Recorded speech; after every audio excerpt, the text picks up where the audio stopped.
Olá pessoal, bem-vindos a mais uma videoaula do curso de Post Builder.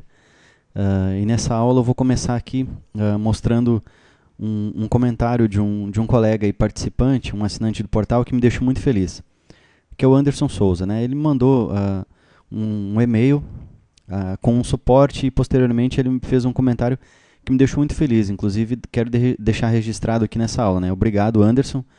E com certeza a gente trabalha muito para o sucesso de vocês, tá? Então ele colocou aqui que o curso de pós ajudou bastante, inclusive chegou 2 máquinas na empresa onde ele trabalha, e com o curso e com o conhecimento dele, com certeza, né, com o empenho dele, ele criou os pós-processadores para as máquinas e vai deixar tudo funcionando na próxima semana. Então isso é legal, pessoal, é nisso que a gente trabalha, tá? O meu pensamento é sempre esse, trabalhar bastante para que todos os participantes dos meus treinamentos alcancem seus objetivos. Isso que é o mais interessante, tá? E agora também ele está investindo no módulo de CAD do curso de NX, né? Isso é bacana pra caramba. Bom, o mesmo Anderson aqui, ele me passou um suporte, vamos ver aqui, sobre o Z mínimo, tá? Inclusive nas conversas que a gente teve, num dos e-mails, ele mencionou que não tinha tanta pressa. Mas como eu procuro sempre responder o mais rápido possível, tem coisas que às vezes, como eu não trabalho desenvolvendo pós-processadores para outras empresas ou alguns assuntos eu não desenvolvo para outros clientes, né? É um conhecimento que eu adquiri e desenvolvo só dentro das empresas em que eu trabalho, então algumas coisas eu demoro um pouquinho mais para responder. Mas acreditem, se tiver solução, uma hora ou outra eu vou trazer a solução. Então aqui ele me pediu, num dos contatos, ele me pediu para imprimir no pós-processador o menor Z alcançado pela ferramenta, tá? A profundidade maior em que a ferramenta se posicionou, seja numa cavidade ou seja num macho, fêmea, né? Como queiram você chamar aí, tá? Ou numa cavidade ou numa tampa. Então ele quer imprimir o menor Z, certo? Então vamos lá. Eu tenho aqui uma pastinha onde eu criei o Z mínimo, tem o pós original, que é o pós que eu venho usando até então.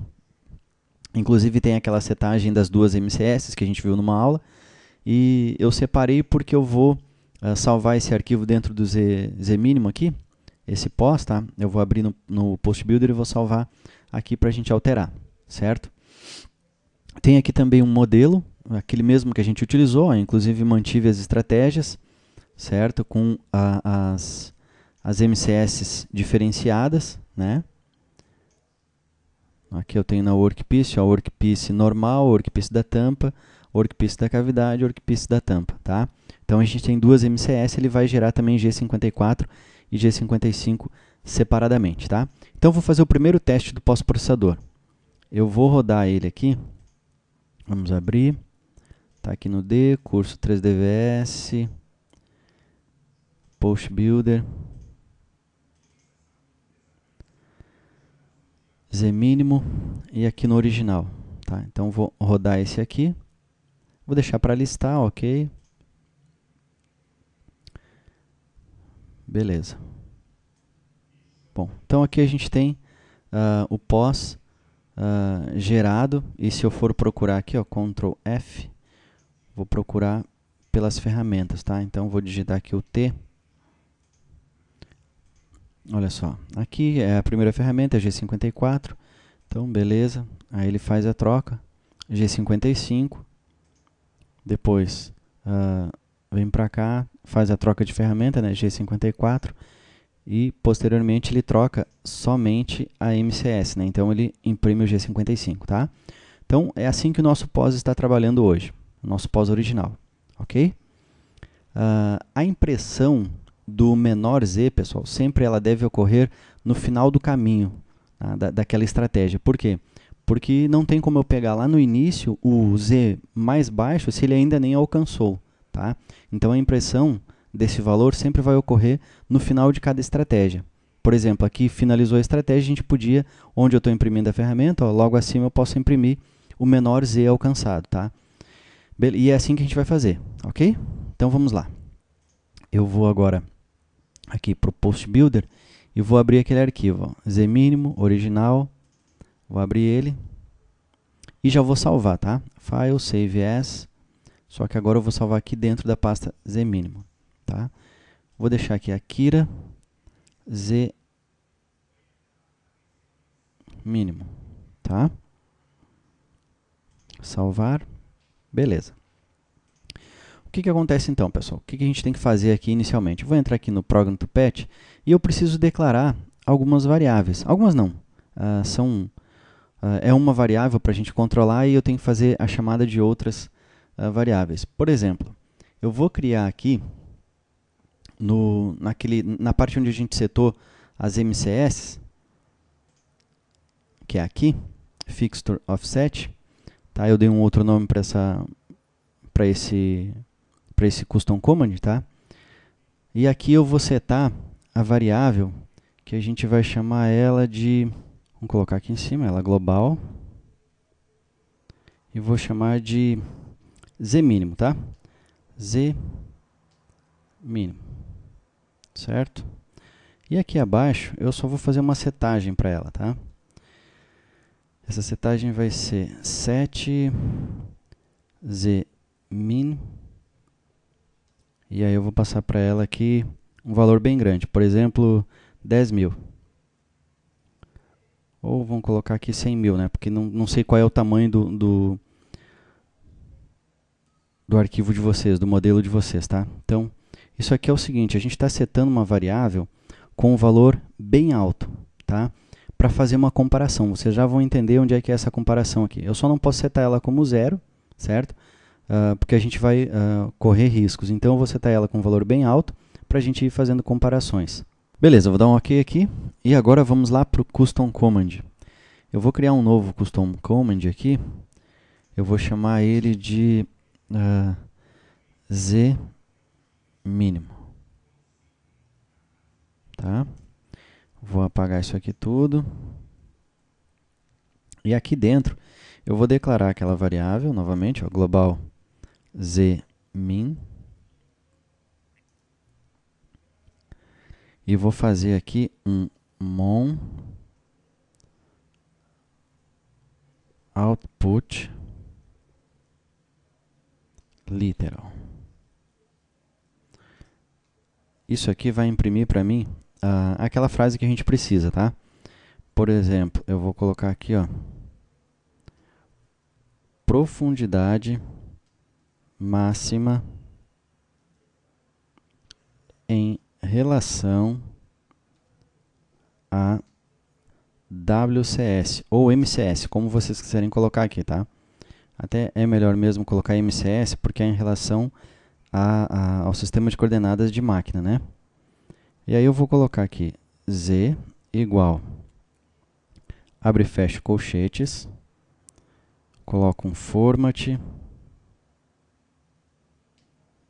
dentro de aspas eu coloco percent 5.3 F. E logo depois aqui eu coloco o $zmin, que é a nossa variável. E aqui no final, então, eu fecho as aspas. Tá? Então, estou fazendo aqui uma impressão. Esse custom command que nós estamos criando, ele vai imprimir essa frase para nós lá no pós-processador. Profundidade máxima em relação a MCS, o Z, aí o formato, né, que a gente está colocando ali que ele é um float, e a variável zmin que a gente acabou de declarar ali em cima, e ela tem que ser igual àquela que a gente escreveu lá junto do Fixture Offset, tá? Que deve estar por aqui também, vamos achar ele aqui. Fixture Offset. Não, não é esse aqui não. Vamos ver, cadê?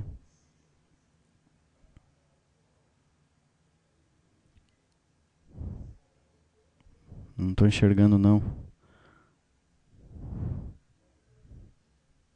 Bom, vamos aqui, ó. É mais fácil, né? Bem mais rápido. Então aqui, init fixture offset. Então tem que ser esse mesmo nome aqui, ó, tá? Ok? Perfeito.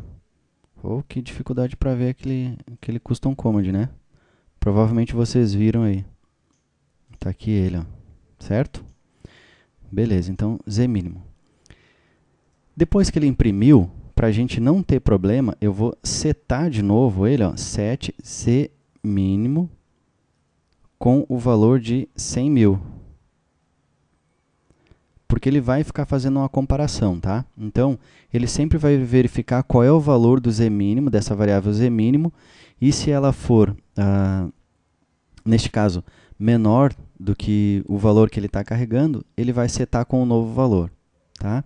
Então, é uma verificação que a gente tem que ficar sempre fazendo. Menor não, maior, né? Então, se ele for maior, ele vai pegar o valor que está vindo na variável que nós já vamos setar aqui.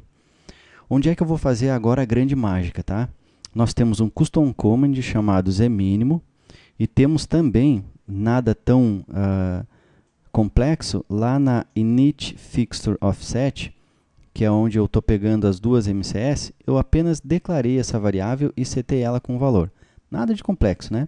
O nosso zmínimo também é super simples, só faz uma impressão daquela variável e seta ela de novo para 100.000. Tudo acontece, pessoal, nesse procedimento aqui, ó, before motion, tá? Antes do movimento, tá? Então aqui, toda vez que ele entra numa operação, antes de fazer essa operação, esse evento ocorre. Antes de executar, esse evento ocorre. E é aqui que a gente vai ficar testando. Cada vez que ele passar por uma operação, você sabe, né? Já comentei com vocês que o pós-processador ele lê sequencialmente, né? Então, toda vez que ele passar sequencialmente pela operação, nós vamos fazer com que, nesta operação aqui, ele fique lendo a variável atual, que nós vamos já trabalhar com ela, que é uma variável chamada monMCSGoTo, tá? Essa variável vai trazer para nós, ele é um array, vai trazer para nós as posições de x, y, z naquele instante em que ele está passando aqui no before motion, tá? Então vamos lá, vamos deixar de blá blá blá e vamos escrever o código aqui.